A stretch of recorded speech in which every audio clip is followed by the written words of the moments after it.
काङ्क्षन्तः कर्मणां सिद्धिं यजन्त ये देवताः क्षिप्रं हि मानुषे लोके सिद्धिर्भवति कर्मों की सिद्धि चाहने वाले मनुष्य देवताओं की उपासना किया करते हैं, क्योंकि इस मनुष्य लोक में कर्मों से उत्पन्न होने वाली सिद्धि जल्दी मिल जाती है। तो भगवान अर्जुन से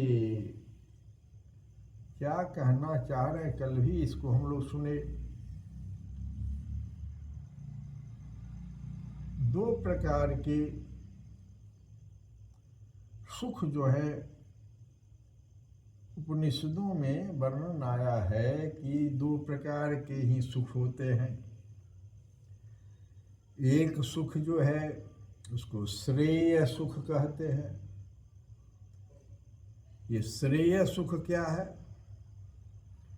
कि शुरू में आंवला की तरह, श्रेय सुख आंवला की तरह, उदाहरण में आंवला लिया गया है कि जैसे आंवला हम लोग जैसे खाते हैं तो थोड़ा सा कसैला लगता है खाने में, लेकिन बाद में उसमें मीठापन आ जाता है और उसका जो लाभ है वो तो वैज्ञानिकों ने कहा है कि 10 नारंगी के बराबर विटामिन सी एक आंवले में।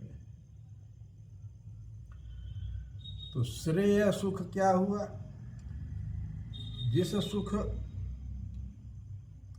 में, जैसे कर्म से होने वाले सुख में शुरू में तो थोड़ा सा कड़वापन रहता है, अच्छा फील उस समय नहीं होता है, लेकिन बाद में वो बड़ा श्रेयस्कर हो जाता है। जैसे उदाहरण के लिए कोई विद्यार्थी है, उसे माता पिता बार बार, गुरु माता पिता शिक्षक जो भी हैं सब बार बार समझा रहे हैं कि देखो जी, अभी जो 21 साल या 25 साल का तुम्हारा जो उम्र है, इसमें जितना अधिक तुम, जितना लगन से श्रद्धा से विद्या को ग्रहण करोगे उतना ही लाभकारी बाद में हो जाएगा। तो शुरू में तो थोड़ा कष्ट लगेगा पुस्तक पढ़ने में, परीक्षा देने में, लेकिन बाद में जो तुमको उसका लाभ मिलेगा, कोई अच्छा सा पोस्ट मिल जाएगा, समाज में तुमको अच्छी प्रतिष्ठा मिल जाएगी, उस समय तुम कहोगे कि ओह बड़ा श्रेयस्कर कर्म हमसे हुआ। ये हुआ श्रेय सुख। दूसरा है जो कि अभी के लोग, ज्यादातर बच्चे भी जो सुख चाहते हैं उसको कहते हैं प्रेय सुख। प्रेय सुख माने जो अभी तुरंत हमने कुछ किया और उससे हमको प्रिय लगने वाला सुख मिल गया, उसको प्रिय सुख कहते हैं, जो बाद में दुखदायी होता है। इसका भी उदाहरण हम अगर बच्चों से ही लें कि बच्चे लोग वैसे ही कर्मों को करना पसंद करते हैं जिसमें कि तुरंत में अधिक से अधिक हमको सुख मिले, वो मोबाइल का हो चाहे जिससे भी, खेल वगैरह में भी। लेकिन ये बाद में उस बच्चे के लिए दुखदायी हो जाता है। वो ठीक से अपने अध्ययन अध्यापन के समय जो ब्रह्मचर्य अवस्था है उसका पालन ठीक से नहीं कर पाता है, और जब वो अपने गृहस्थ आश्रम में प्रवेश करता है तो दुख ही दुख दिखाई पड़ता है। शारीरिक दुख, दैहिक, दैविक, भौतिक, तीनों प्रकार का दुख सामने आ जाता है, क्योंकि अनियंत्रित जीवन उसने जिया, किसी की बात को सुना ही नहीं, वो प्रिय सुख लेता रहा। भगवान यहाँ पर जो कह रहे हैं इसको इसी दृष्टिकोण से अगर हम समझेंगे, भगवान कहते हैं कि जैसे संसार में छोटे छोटे कार्यों के लिए मंत्रिमंडल का गठन किया जाता है, ये शिक्षा मंत्री, ये उद्योग मंत्री, ये खेल मंत्री,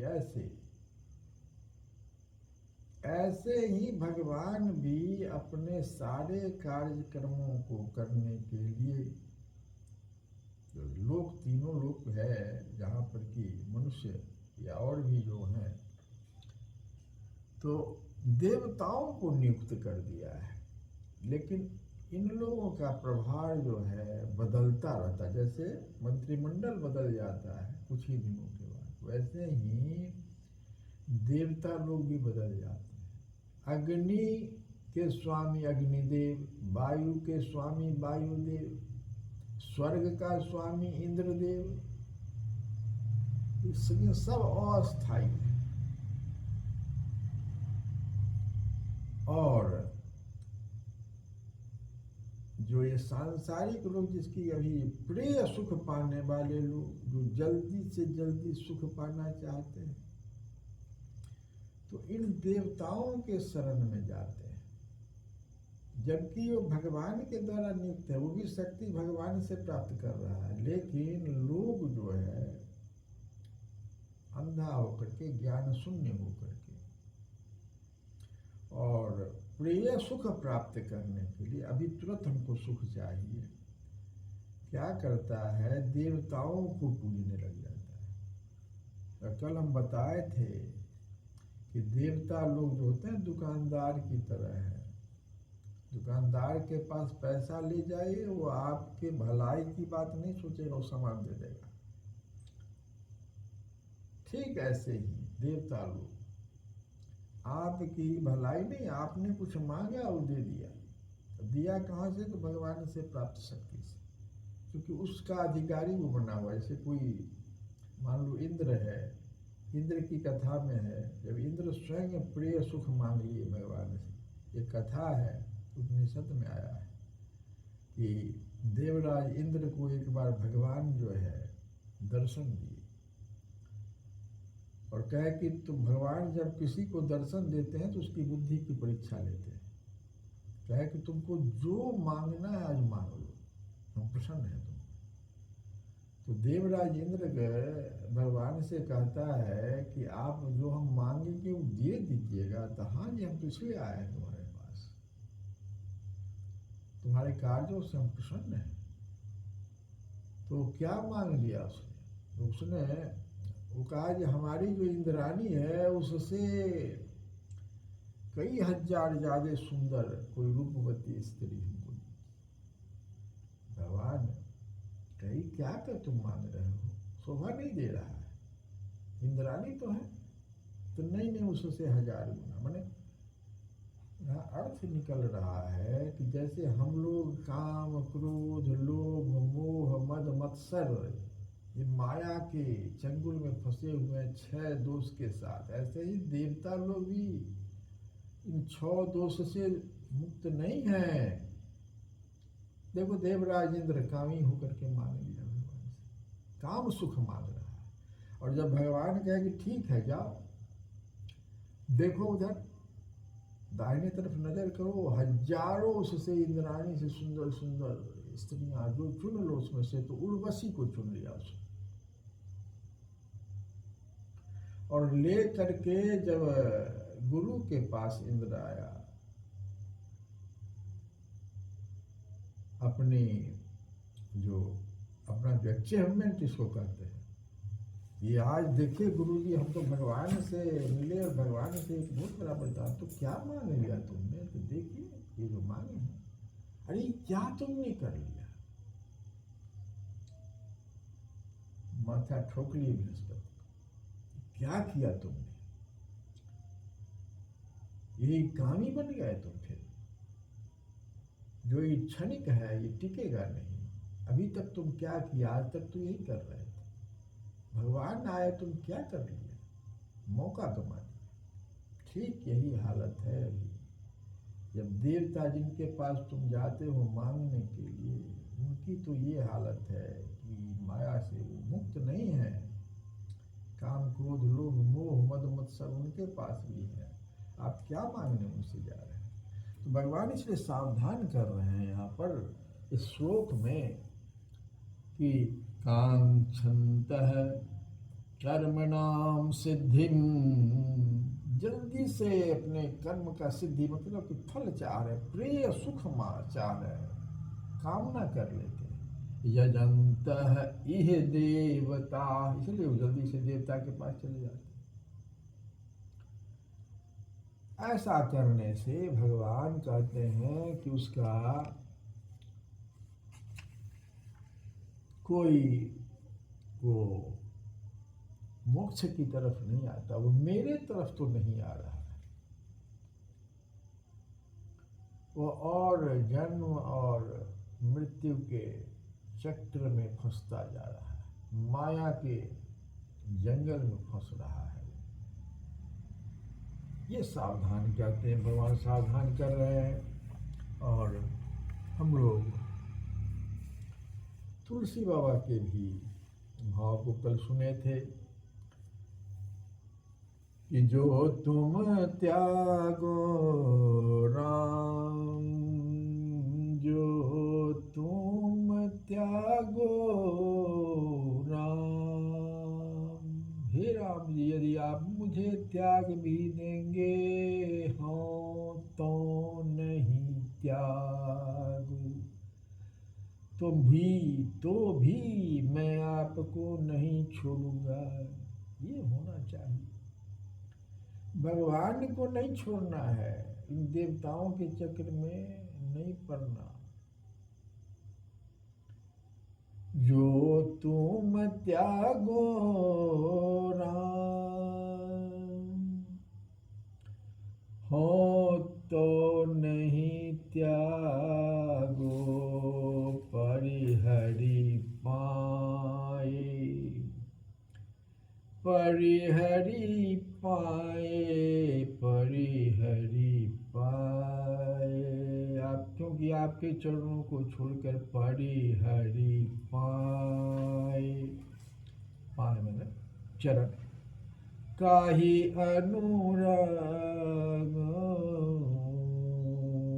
परिहरि पाए, काहि अनुराग जो तुम त्यागो राम, क्योंकि आपके चरणों को छोड़कर मैं और किसके साथ प्रेम करूं। परिहरि पाए, काहि अनुराग जो तुम त्यागो राम। सुखद सुप्रभु तुम सो जग माही, सुखद सुप्रभु तुम सो जग माही, सुखद सुप्रभु तुम सो जग माही, श्रवण नयन मन गोचर नाहि, अरे श्रवण नयन मन गोचर नाहि। आपके समान सुख देने वाला सुंदर स्वामी, सुखद सुप्रभु तुम सो जग माही। आपके समान सुख देने वाला सुंदर स्वामी संसार में आज तक न कानों से सुना है, न आँखों से देखा है, और न मन से अनुमान में ही आता है। श्रवण नयन मन गोचर नाहि, तो हो जर जीव, हो जर जीव, हो जर जीव, रघुराया हो जर जीव ईश रघुराया तुम मायापते हो बस माया जो तुम त्यागो राम।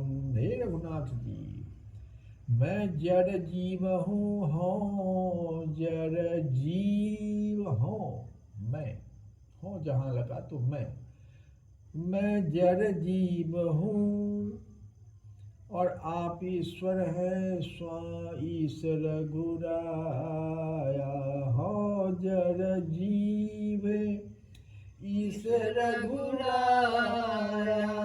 तो आप जब ईश्वर हैं तो फिर आप माया के स्वामी हैं, तुम मायापति हो बस माया, मैं तो माया के अधीन हूँ। और आगे कहते हैं हो तो कुजाचक स्वामी सुदाता हो कुपूत तुम हेतु पितु माता हो कुपूत तुम हेतु पितु माता। तुलसी बाबा कहते हैं कि मैं तो एक कृतघ्न भिखमंगा हूँ तो कुजाचक कहते हैं भिखमंगा को। अब तुम हो तो कुजाचक स्वामी सुदाता, स्वामी सुदाता, और आप बड़े उदार स्वामी हैं। सुदाता बड़े उदार को कहते हैं, सुदाता स्वामी सुदाता। फिर मैं कैसा हूँ कुपूत, और मैं क्या हूँ, मैं तो कुपूत हूँ, मैं आपका कुपूत पुत्र जो हूँ। अब तो मैं हेतु पितु माता, और आप हित करने वाले माता पिता है। तो फिर जो पर कहूँ को बोझत बातो, जो पर कहूँ को बोझत बातो, तो तुलसी बिनु मोल बिकातो, जो तुम